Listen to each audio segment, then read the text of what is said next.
suite de votre carrefour politique dans le grand journal de Radio J. Et comme chaque lundi, c'est avec Alexis Lacroix, directeur de la rédaction d'Actualité Juive. Alexis Lacroix, bonjour. Bonjour Eva.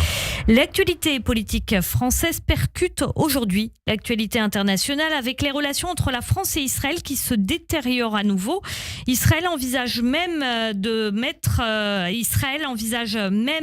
des poursuites peut-être contre Emmanuel Macron ou contre la France par rapport à la décision de Paris d'exclure de facto les entreprises israéliennes du salon Euronaval, la plus grande exposition navale mondiale, notamment en matière d'armement.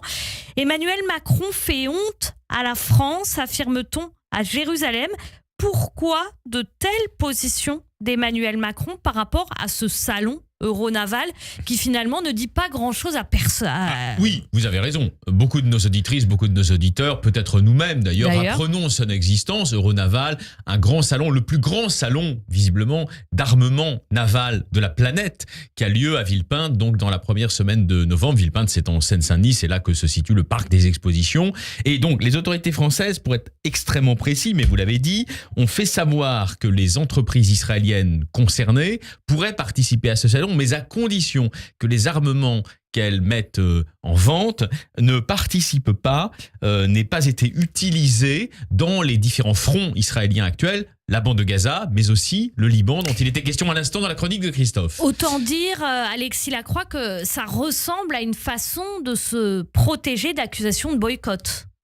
Exactement, c'est-à-dire ça ressemble à une façon de se protéger d'accusations de boycott d'un côté, et de l'autre côté, c'est une incitation à écarter des entreprises qui, de près ou de loin, par les armements qu'elles vendent, seraient impliquées dans des interventions israéliennes actuelles, dont Emmanuel Macron, après Joe Biden d'ailleurs, a expliqué que leur vocation, là je décrypte avec vous, je ne juge pas, que leur vocation était à terme de s'arrêter. Vous savez que la position commune de ce point de vue-là, on peut méjuger du président de la République et de ses récentes déclarations, on a eu maintes occasions de le faire sur Radio J, mais la position commune du président américain Joe Biden et du président français Emmanuel Macron est d'appeler Benyamin Netanyahou à un cessez-le-feu, c'est-à-dire à suspendre les opérations actuelles qui sont menées aussi bien dans la bande de Gaza qu'au Liban Sud. Alors, pourquoi ça se manifeste de façon différente pour Paris et pour Washington? On vient de l'apprendre Washington. Là, je reprendrai les mots de notre ami et confrère Christophe Barbier, puisque vous avez passé le son.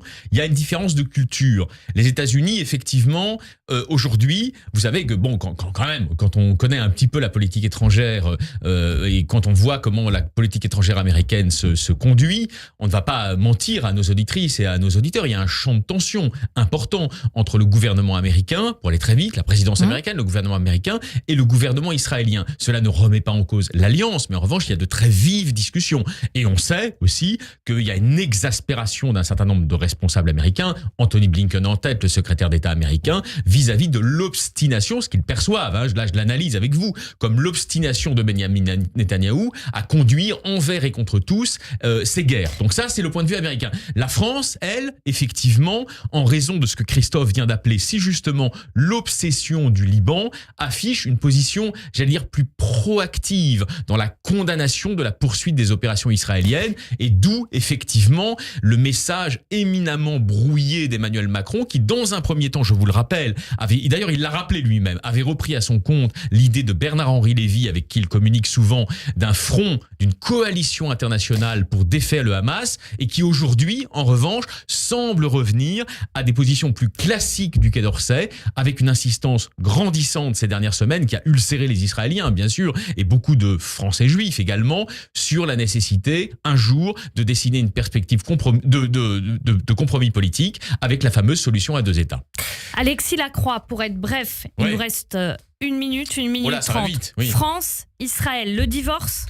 Alors, sur un plan politique entre les gouvernements, il est évident que nous assistons à un summum des tensions. D'ailleurs, le président de la République, Emmanuel Macron, a recadré. Vous savez, il a fait une vidéo pour revenir sur les propos qui lui étaient prêtés, en prétendant que c'était pas tout à fait ça. Peu importe, on ne saura jamais, puisque de toute façon, dans les conseils des ministres, il n'y a pas de portable. Mais en tout cas, à cette occasion, il a explicitement dit, donc c'est la ligne de la France, nous soutenons Israël, nous sommes des alliés indéfectibles, mais je suis en désaccord avec la ligne politique du gouvernement de Benjamin Netanyahou. Donc vous avez raison, d'un strict point de vue politique, il y a un différend, END, qui s'accroît considérablement entre Paris et Jérusalem. Est-ce que cela... inédit, ça ? Non. Pas du tout. Il y en a eu plein dans l'histoire des relations franco-israéliennes. Et évidemment, le plus célèbre auquel on pense, parce que ça ressemble par certains côtés, c'est après juin 67, la condamnation de la France de la politique dite d'occupation de la Judée-Samarie, etc. Mais par ailleurs, aujourd'hui, attention, il ne faut pas croire, et c'est peut-être la nuance que j'apporterai, les différends nombreux. Donc, la livraison d'armes, mais aussi, vous l'avez bien vu, comment dire, le caractère dépendant, entre guillemets, de l'État d'Israël, selon Macron, vis-à-vis des résolutions de l'ONU. Tout cela crée un champ de tension politique très important.